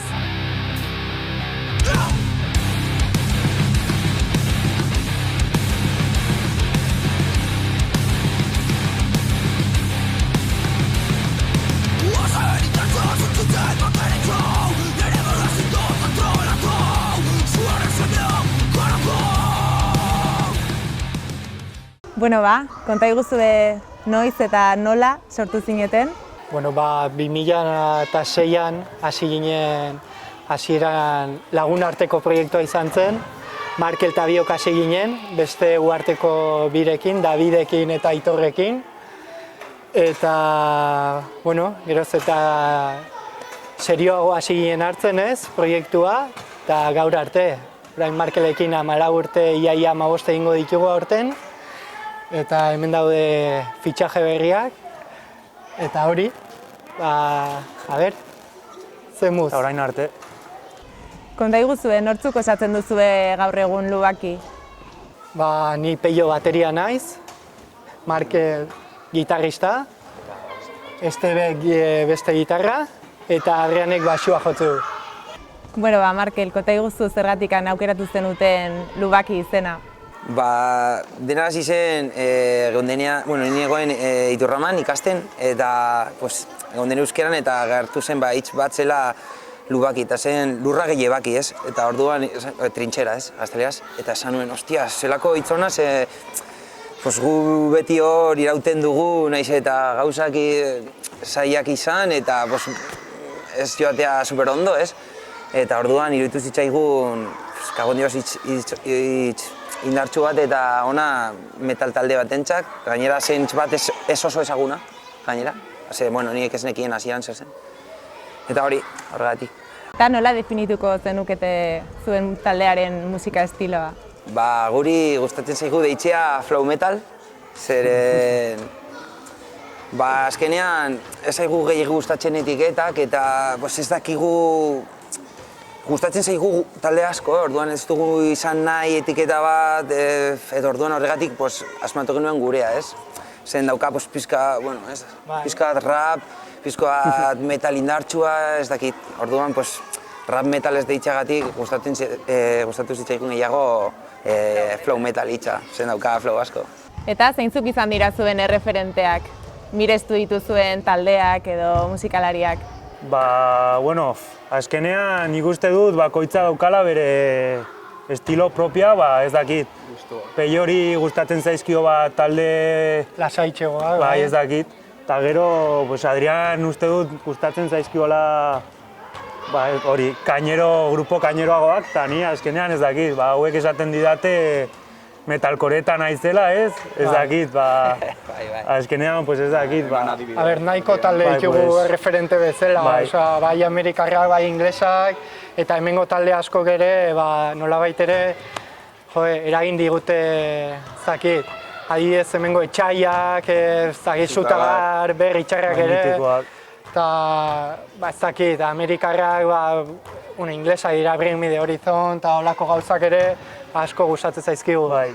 Slipknot, Metallica, klasikoak, baina baita ere orain entzute mantendu direnak, ez? Talde... 2000 urtean sortu diren talde modernoak, ez? Baina baita ere daukagu ez dakit, niri adibidez, ez dakit, Metallica direla hori zaharrak, ez? Horiek betikoak eta Rammstein ere, asko gustatzen zaigu. Metal munduan. Eta nola azalduko zenukete zuen taldeak izan duen bilakaera? Pixkatola laburbilduz, esango dizu garrantzitsuena, maketa adibidez grabatu genuen 2006an hasi eta 2011an grabatu genuen, nahiko iraun genuen, baina poliki eta ondo pentsatutako gauza izan zen, eta 2013an kaleratu.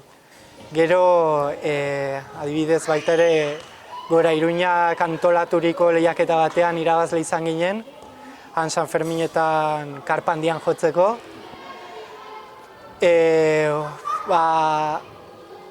Gero, bideoklipa bat atera nahi genuen baita ere, eta orduan single bat grabatzea erabaki genuen, Iker Piedrafitarekin.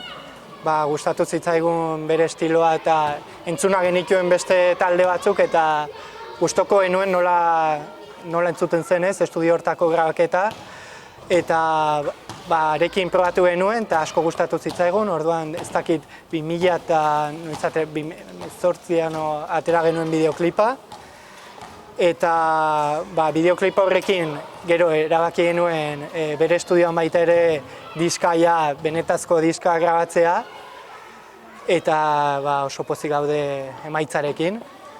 Eta, diska horrekin zenbait gauza lortu ditugu, behintzat ateren bat ireki zaigu, ez? Adibidez, Radio 3ek antolatutako lehiaketa batean finalista izan ginen baita, estatu mailan. Eta,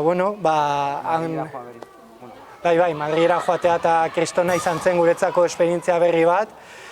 Eta han ezagutu genituen beste Adiez Murtziako jendea eta ezagutu genuen Lude izeneko taldea.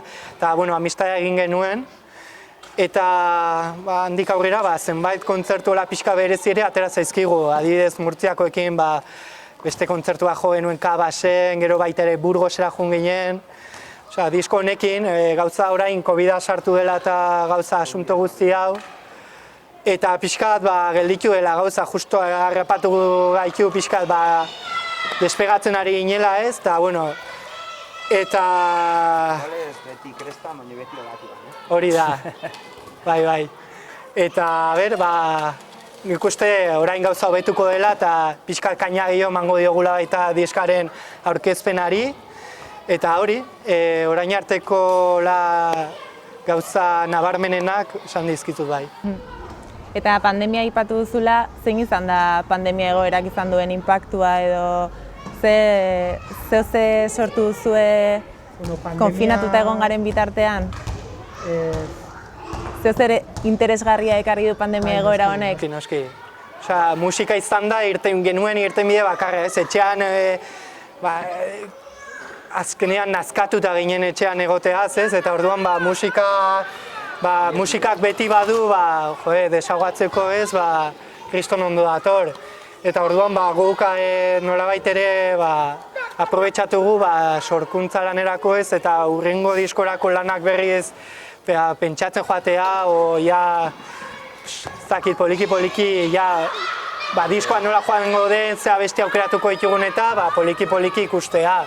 Ere erronka batekin genuen. Bai, egia da, Nafarroako hainbat talderekin. Usta Nafarroa? Usta Nafarroa, proiektu bat zen, bakoitza konfinamenduan eskura zituen medioekin, besti bat egin bar genuen, beste parte hartzen zuten talderen bat bertsionatuz. Eta oso pozik afrontatu genuen erronka ez, eta nik uste maitzarekin oso... Erronka zain, egin beharreko abizkia oso ona zen, baina zen oso ezberdinak gure hori. Izan zen erronka baino guztora bai. Eta ze estilo jo zenuten erronka horretan? Zen rigi antzeko bat, Iso ando sound estilokoa zen. Bai, eta moldatu genuen gure erara, eta egia esan, emaitza ona, eta gainera gu ere oso ondo sentitu ginen, ez? Ikusita nola kapazak ginen, ez?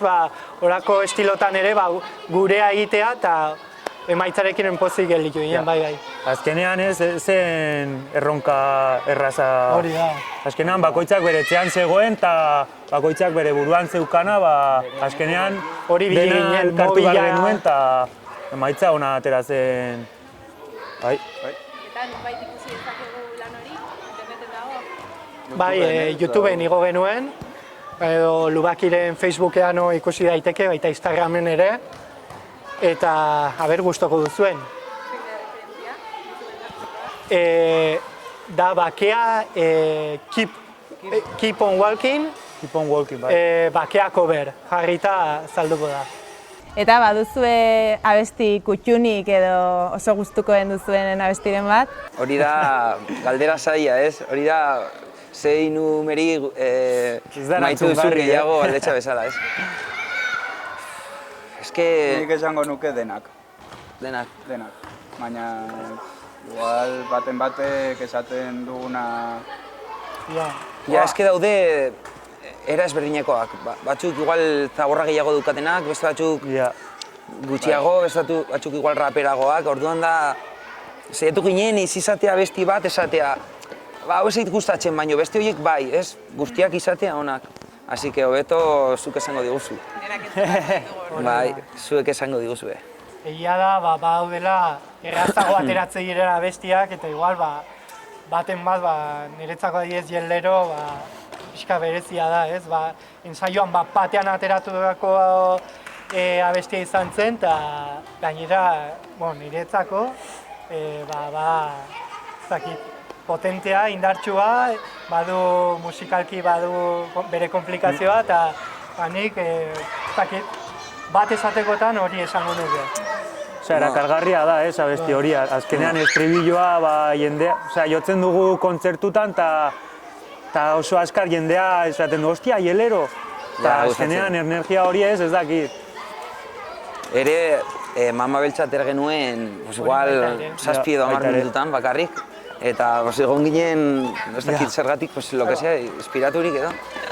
Eta atera zen super askar, bai. Eta gustatzen zait ere.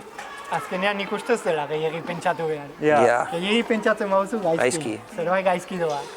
Eta azalduko diguzue nola izaten den sorkuntza prozesua, kanta baten sorkuntza prozesua? Entsaio bela, ne? Normalean... Hori sekretua da, ez? Zer? Hori sekretua da, ez? Bai, sekretua. Ez, baina... Ez. Ba, en si, daude egun hobeak eta egun txarragoak. Batxutan sartzen gara ensaiora eta egoten gara, igual, 20-30 minutu itxegin gabe improvisatzen, gustora hor, eta grabatzen dugu gehienetan zatiak, eta baten, ostia, begirazi zati hori, grabatuta dago ez, bai, eta gero igual horrekin bizko bat lantzen eta guztion artean edo, más o menos. Agian jotzen du Markelek zati guapo bat eta esaten diogu, berri, eta azkenean sartzen da Peio, sartzen da Adrian, eta sartzen naiz ni beste gauza batekin, eta azkenean esaten dugu, ostia, hau grabatu ez, por si acaso, ez dakit, eta azkenean azten gara hor gauza sartzen, eta azkenean kentzen ditugu gauzak, sartzen ditugu beste berriak, eta azkenean, a lo tonto, daukagu abesti moduko gauzaren bat. Gero ailegatzen da hurrego entsaioa eta ez gara gogoratzen. Hori. Gehienetan. Ez que lehen ez genuen grabatzen, eta joten ziren zulora zati superona.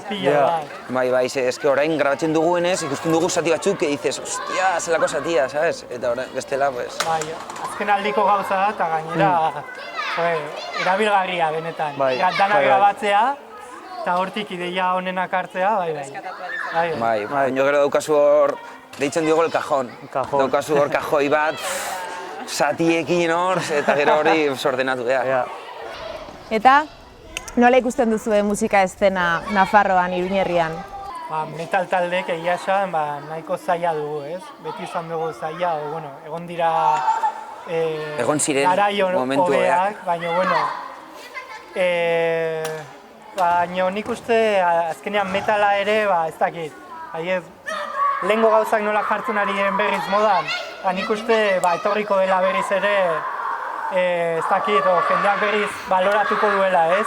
Garai gogorrak bizitzen ari ditugu orain, eta egia esan metalarentzako, metalak olako garaiak behar ditu baita ere, ez? Bai, kaina emateko. Azkenean oso musika fuertea da, kritikoa, ez beti, baina bai, eta nik uste garai egokian gaudela berriz ere pixka bat bultza emateko. Eta espero ezagun gauzako bera egitea. Eta ere, badaudela, duzunez zelan dagoen ez, egoera, daude talde pilo bat, oso onak direnak, eta zoritxarrez ez diotenak kasu gehiegi egiten edo beti nik uste dut jendea dago guk ere igual ere bai, dagoela oso sartuta mitikoetan, grupo legendarioetan ez, beti hoiekin txuten, que normal ez, baina eta ez dute benetako aukerak ematen, no aukerak de tocar, sino, edo ere bai, baina entxuteko eta bai ez. Eta orduan, ostia, dago zaila, jendea, azkenean guk ari gara egiten metala eta roka geratxa bizko bat, ez? Orduan, hori. Ja, aukera ematea, ez? Azkenean talde txikiei, ez dakit, gauza honak daudela, ez dakit. Daude talde asko, azkenean, seguronik zerbait aurkitzen duzula zure gustokoa da. Agian ez da talde hau edo ez zura, baina seguro aurkitzen duzula zerbait. Aukera bat eman, ez dakit. Bueno, eta ze talderekin gustatuko litzaizueke eszenatokia konpartitzea? Zelako galdera. Ostia, niri gustatuko litzaidake bideo bat Metallicarekin, ze beti entzun nintzen du txikitatik, Slipknotekin edo, ez dakit, Red Hot Chili Pepperrekin, Rammsteinekin, Rammsteinekin ez, ja geratzen zara horrela, ez? Rammsteinekin behaiekin joantzen baina zu. Baina geratu. Baina, Baina nola txikitatik hainbeste mirezko ditugun, beti etxean ez, irudika duzu zure burua haiekin jotzen estenatoki erraldoi batean, eta ametxe politoiek ez, eta edozein klasikorekin, lehen esan dizudan edozein talderekin, baina, bueno, eta bertakoekin ere, bertako jende oso ona dago. Eta gainera, igual ez zain ezaguna diren taldeekin, adibidez, orain gure estiloan bertan ere baude lagunak diren Smog eta Irkaia eta olako taldeekin oraindik ez dugu jota, bueno, gustatuko litzaiguke baita ere haiekin jotzea, eta hori ez da idealizatutako gauza bat, ez? Lortu dezakegun gauza bat da, eta, bueno, noizbait espero haiekin jotzea. Ea jo aldegun noizbait ere. Bueno, eta Smog bezalako taldeak aipatu dituzuelarik, ze beste talde aipatuko zer dituzkete Iruñerrikoak edo gure ingurukoak pixkat ikusgarritasuna emateari begira? Izaterako Lizarraldeko Irkaia taldea, da talde bat zuzenean estenatokia ematen dutena dena. Oso majoak dira gainera. Eta ere... Bide bakarra. Gertu dauden Ezurte taldea, ere, Garesetik. Egin dutela bere CD berria eta entzuten dela del kopon, izaterako. Eta ez dakit, zeintzuk gehiago. Bai, hori da igual gehien bat kontrolatzen duguna, ez? Gero baude, talde oso onak, beste estilotan eta...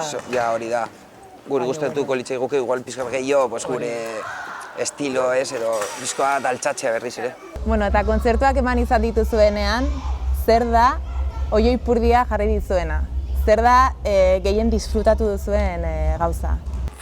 Gehienan, ni behintzat, gehien disfrutatzen dudana da, ikusten dudanean jendea dena ematen, baina gustora, ez? Jotzen haien artean, hori, niri hori ikusten badut, ja nago hor gozatzen. Bueno, beti gozatzen dugu, baina azkenean ere horrelako erantzuna ikusten baduzu, da, hostia, kagoen dios, gozatzen. Ez dakit, zaude zu hor gozatzen ez, azkenean, eta ikusten duzu jendea hor dagoela baita ere buruarekin... Baina nire gu artean ere disfrutatzen dugu. Bai, gure artean. Ni gehiago gure artean, ez badago gure kontzertuetan gehienetan jendea dago oso atzean eta nire ustez, nire hori ezai... Nik uste, badugula konplizitatea gure artean, eta hori nabari da baita ere musika. Eta askotan jo dugu eta bazeuden bizpahiru lagun bakarrik. Eta baina mandugu guztiak eta ikusten zenuen ahi gustatzen zitzaiela de puta madre. Egiten dugu gurea bai. Baina denak dira kontzertuak egotea bi edo hiru edo... Gozatzeagatik ez bazen, ja ez genuke joko duela asko, sabes? Baita ere, sentsazio oso ona da, pentsatzeari uzten diozunean eta bakarrik disfrutatzen zaudenean, nik uste horrekin gelditzen aitzela. Bai. Hori da, sentsazio horik onena. Gero ez daude, kontzertu guztiak ez dira berdin, eta ez da, danak igual askotan konforme gelditzea, ez da erraza, baino, benetan etxuri duzunean dana, eta disfrutatzen ari zarenean ikuste sentsazio hori dela nik uste bilatzen duguna, nik pertsonalki jarraitzen duana, eta nik uste sentsazio horik onena. Eszenatoki txikiak, nahiago ditu handiak baino. Hori baita. Handiak dira... Bueno, handiak, bai. Bueno, a ver, depende, no? Guztiari hartuko genioke gustora, baina egia da, taberna txikietan, badaukazula jendea urbilago, da nola, kagoen dios, bai, da, ez dakit, indartsuago edo festa intensoagoa, ez? Bestela da, como gainetik, hor, berurrun. Eman izan duzuen azkeneko kontzertua zein da? Pentsatzen dut pandemia baino lehenagokoa izango zela. Bai, bueno, lehenengo bat eman genuen Festilence Festivalean, sortu zela aurten, eta Zentralean izan zen, bai, oso gustora, egon ginen, la verdad. Bai, Nafarroako beste 3 talderekin, baita, beste 4 talderekin, ezagutzen ez genituenak, eta beste giro bat, beti izate gara, txosnetako taldea eta kriston eskertua gaude, baina hori izan zen pixka bat ezberdina, Eta oso benetan, gustora. oso gustora. Beste baliabide batzuk. Bai, beste talde ezagunak guztiak, bai. Bai. Eta gero jo genuen baita Kabasen, ez? Murtziako talde honekin. Luderekin. Eta hori, handik etorri ziren. Gontzen beterik, oso gustora. Madrilen ja ingenuen amistade kristona eta hemen ja izan zen oso ondo egon ginen haiekin. Eta azkena Burgosen. Bai, araño guan ginen. La Eskirla, ez, deitzen zen. Eskirla, gaztetxe moduko batean. Hor daukate gaztetxeak ere. Oso bolita. Bai. Bazuten patinatzeko baita toki bat, egon bat, eta egurrezkoa. Izan zen leku, zegoen beste festival bat, edo kontzertuak egun berean, eta ez zegoen jende gehiagi egon, baina ostia, bazen leku bat. Eta normalean zuen estiloko taldeekin jotzen duzu edo denetarik? Denetarik. Hasieran gehiegitan jo izan dugu talde punkiekin. Bai. Ez daki, bai. Nik uste punk kutsu bat ere badugula, gure musika. Sobre todo hasieran igual. Adibidez, jo genuen hemen, ez, Canta Mañanas. Hostia, ginen gu, metal oscuro cerrado, eta flow metal talde bakarra. Raperoak. Eta, bueno, jo zuten aia Ziprok ere, gero hemen jo genuen Habeas Corpusekin. Jode, hori izan zen superondo. Igual ez da nire talderik preferidoena, baina asko gustatu izan zait, eta ostia izan zen guapo, haiekin jotzea. Eta COVID-arengatik atzeratua gelditu izan den kontzerturen bat pendiente duzue?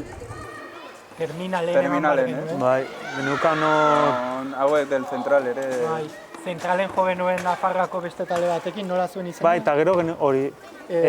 Atlas Project. Terminalen genuen haiekin kontzertua, eta justo Eskeran bertan bera. Bertan bera, baina martxoan izan zen konfinament, 2 astetan, orduan esaten nuen, ostia, igual ezin dugu kontzertu hori eman, eta imaginatu, gero zenbat irauntzuen. Pentsatzen dut denoi gertatu zegoela. Bai, ostia. Eta etorkizunari begira, ze plan duzue, ze erronka dituzue, zein helburu, aldatu dira zuen proiektuak, aldatu da proiektatzen zenutena... COVID-aren gatik? COVID-aren asuntoagatik, edo... Ez, hori indartu gaitu. Hori bete gaitu, hostias, eta egin behar dugu, ja daukagu abesti... orain elkartu garen... Hainbat abesti daukagu, eta egin behar dugu abesti duraz eta poderosas. Deskonfinatu gaituztenetik, ez, bakoitzak ekarri du bere etxetikan gauzak... Pila bat. Ez dakit.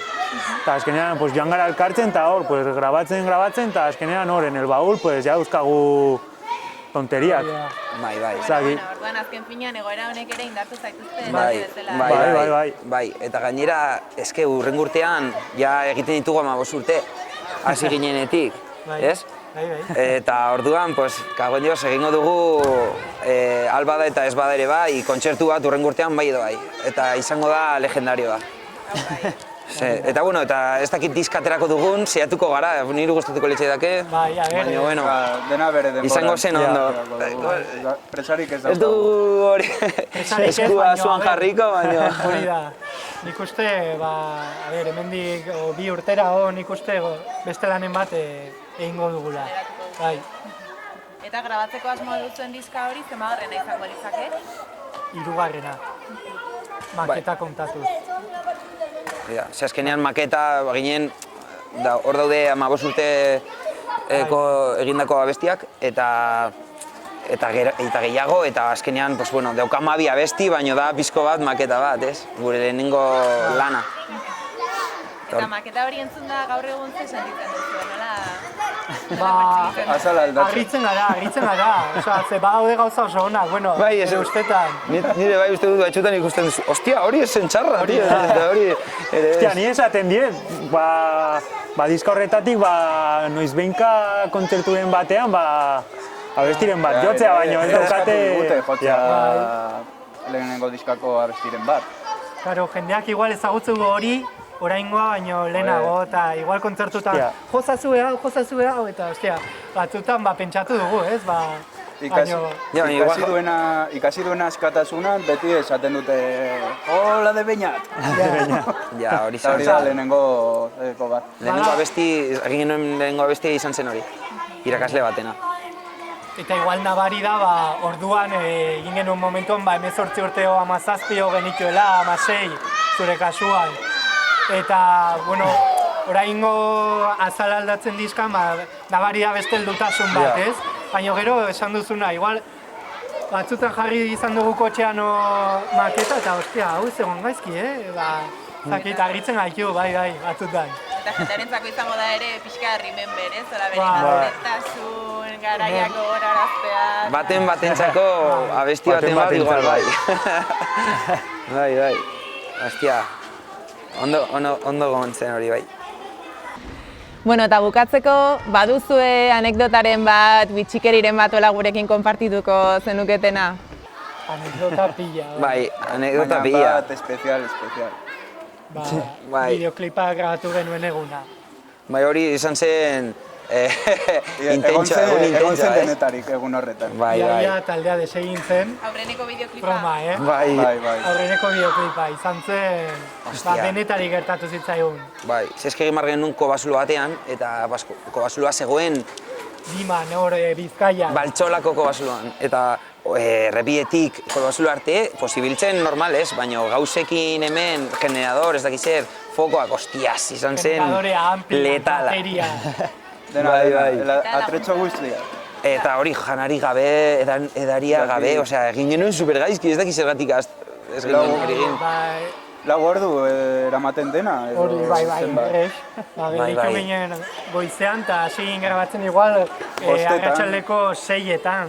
Hori iluntzen hasia zen, osea... Goizean apurtu zitzaigun la luna del kotxe, atxeko atearen luna. Lo gelditu zen taldekide bat, orduan Jarulo, mendik Jarulo, kaixo. Eta...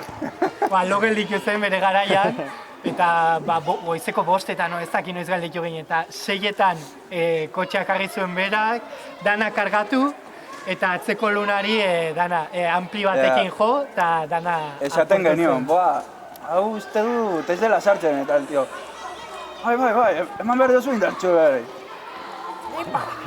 Eta, karo, danak ez genekin zer egin, ordu bat berandu gelditu ginenarekin, kotxe zaldatu behar dana kotxe batetik bestera, eta bueno, eske denetarik du egun horre. Gero azkenean bukatu genuen gaueko ordubietan. Egun guztia, ez genuen eraman ez, bakarrik gaseosa botila bat. Bai, eta gaueko ordubietan bukatzen, eta eramaten gauzak berriz ere bide berdinatik, eta hasi zen hori egiten, eta esan genuen, zer egiten dugu, guztien ditugu gauzak izkutatutik kobasuloan, eta bueltatzen gara hurrengo gunean, ze nik lan egiten nuen, eta Jarulok lan egiten zuen 6etan, eta bazien jabiak. Eta... Esan genuen, eta lo egiten badu hemen, eta azkenean, ezin genuen ez da ampli bat igo, eta esan genuen, guazen etxera, izkutatuko ditugu gauzak pixkat, etxean ondo jan, dutxatu, eta etorriko gara beste mentalidade batekin. Ideia zen, herriko norbaiteri esatera.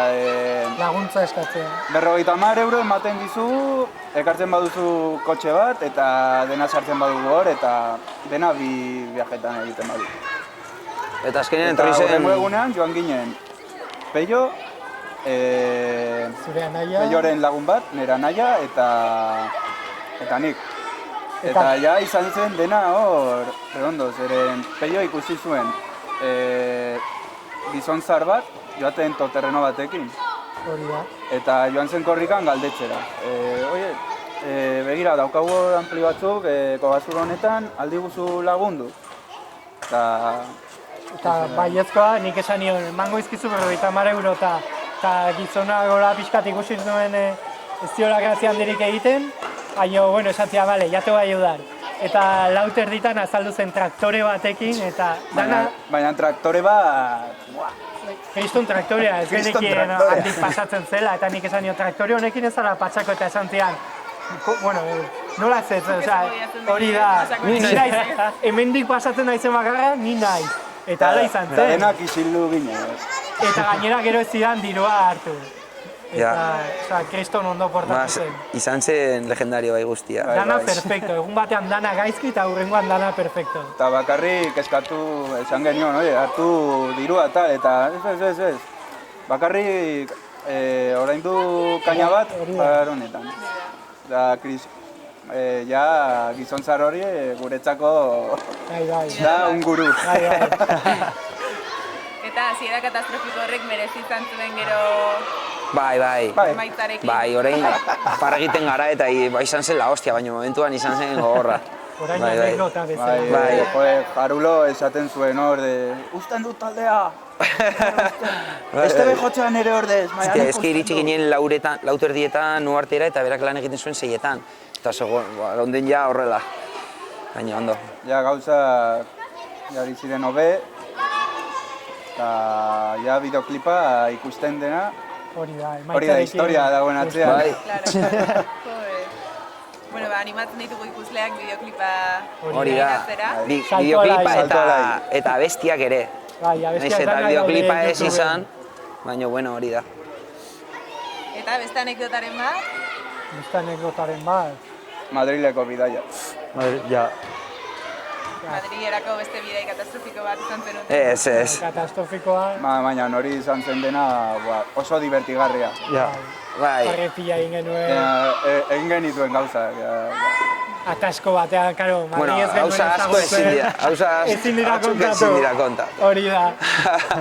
Ez baino, eske anekdotak ez ditugulako prestatu, baino hemen atera dezakegu liburu bat anekdotekin. Joder, esaterako gaztegunan egin genuen gillotina. Bai. Egin genuen gillotina bat, bueno, Jarulok esan zuen gillotina bat nahi zuela egin, eta egin zuen, eta geratu, bueno, ez geneukan, bueno, inangoen monja edo kura batetaz mozorratuta sakila bat ogizkoa, eta jartzen nuen hor gillotinan. Izango baniz bezala un kura pederasta estos, eta Jarul ari zuten, askatu hor zuen soka, eta ezin zuen askatu. Eta geunden hor, eta askatu, eta baten askatu zuen, geratu zen gillotin erdian, guztiok horrela eta batean jaitsi zuen beraino. Eta esan como, eta guztiak, hostias. Ja, ataskatu zenean, karo, jende guztia ja, hasi zen ja urduritzen ze, hor generaman bazai, 5 minutu guillotinarekin. Eta azkenean ja, jaitsi zenean izan zen. Antolakuntza ja de, tiempo. Ja, horlako bioiak ezi. Bai, lako asko ditugu, bai. Bai, asko esaterako. Eta ikuslei mezuren bat bidaliko zeniekete? Metal gehiago eskutzea. Metal gehiago entzutea. Bai.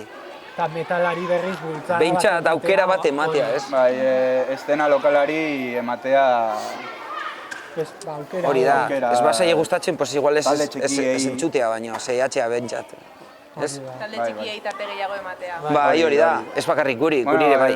Publikoa gehiago, agian antolakuntzari, jai batzordei eta hori esateko. Bai, hori da, eta ez beti entzutea mitikoei. Betiko taldeak. Mitikoak ere, baino berriei ere aukera ematen. Hori da. Daude talde berri asko entzute... Bai, hori da. Daukagula flow metal asko peinaren txat, ez? Hori da. Etortzear.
Zure azken txorta izango da baina